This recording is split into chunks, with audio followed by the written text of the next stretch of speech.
Hi guys, welcome to the second episode of our mini bike build series. And for today, we'll be replacing the engine bolts, and we'll be replacing them with our custom high tensile bolts that we bought from Henry Stretch in Facebook. The main reason why we are replacing the stock ones, it's because the hole in the engine are a little bit bigger compared to the stock bolts, which cause the vibration when you're around 60 kilometers per hour and up.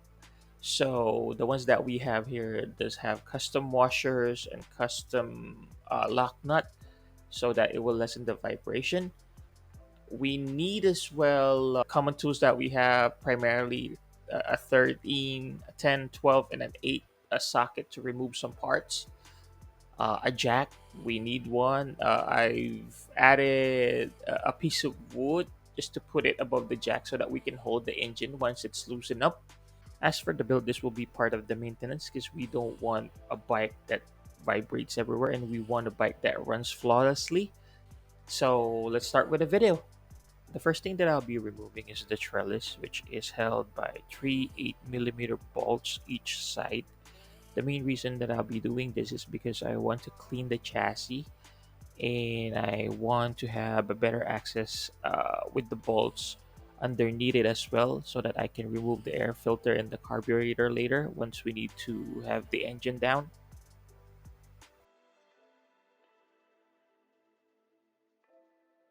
Same process on the other side. Three 8mm bolts, once it's removed, you'll be having a better access above the engine.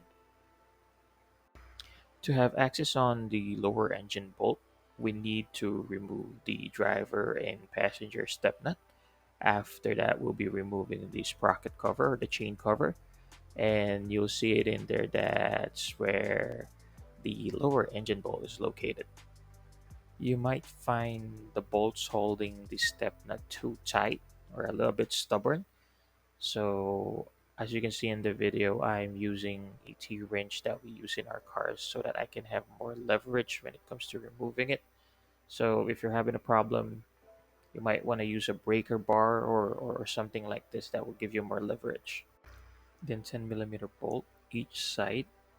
Once you have this removed, you'll be able to move the foot pegs and wiggle them so that you can have access on the brake master behind on the right side, and on the other side you'll be having access to the gear lever. Then remove the kickstart for easier access on the downpipe. Next, we'll be removing the two 8mm bolts that is holding the exhaust. For this one, you really need to use an open wrench or an adjustable wrench. You can't use a socket. You can use a socket if you have a deep socket, but unfortunately, I only have the basic socket. So, if this one is a little bit stubborn, you might need to take your time so that you won't be damaging the head of the bolt. Next one is a 12mm bolt that is holding at the mid pipe. So once this is removed, you'll be able to pull out the pull exhaust elbow. Next is two 8mm bolts for the sprocket cover. Once this is removed, you'll be able to see and have access on the lower engine bolt.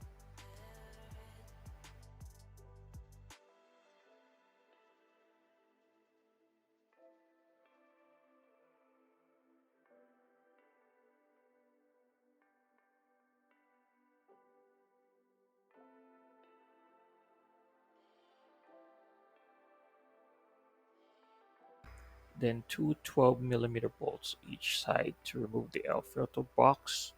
After you remove it, you'll be having an access to the carburetor, which is held by two 8mm bolts. I'll be removing those as well. Once it's removed, you can have the carburetor on the side and the airbox on the side, or you can have them removed totally so that your engine is free. There's nothing blocking it. Every component is now removed. We can lower down the engine.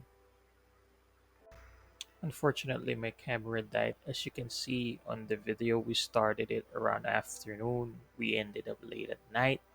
Again, we're no mechanics. We're doing this for fun. There were some stubborn bolts that we had to, tinker with, to play with it just to have them removed. Unfortunately, when it's time to remove the engine bolts, my camera died. So what we did is first we remove it using a 13 millimeter socket. Once it's removed, I've had the jack underneath the engine just to make sure it's holding it. And then after removing, I inserted the washers, custom washers for the high tensile bolts. It was a little bit difficult. Henry said you need to sand them down using a sandpaper so that they will come in flawlessly.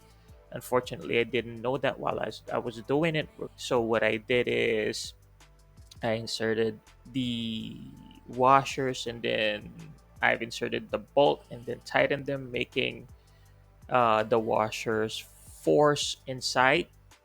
And then when they were inside, I remove my bolts, my high tensile bolts, and then place them again in proper order, and then tighten them up. As you can see here, the engine was put back on. I charged my camera during the process, unfortunately. So I suggest if you'll be doing this, you need at least two people that who will be doing it. Someone who is holding the engine or assisting you to mount the engine, and then you will be the one putting on the bolts. It might seem easy, but again, it's a little bit difficult if you don't have the tools. Again, use a jack to support the engine. If you're using brute force or you're just carrying the engine, it's a little bit difficult. But if you're strong, or you're a mechanic, or you're used to doing this, it might be easier for you. But for us, it was a little bit difficult. So the jack was a very important tool when it comes to doing the engine mounts of the Mojo 110. So if you have any questions, if you have any concerns, you'll be doing this on your own. You'll be doing it with a friend. You're not a professional mechanic. Since I did it, I have the experience. Just shoot me a question on the comments down below. So I will end the second part or the second episode of the series here. Stay safe, peace, and till the next video. Bye.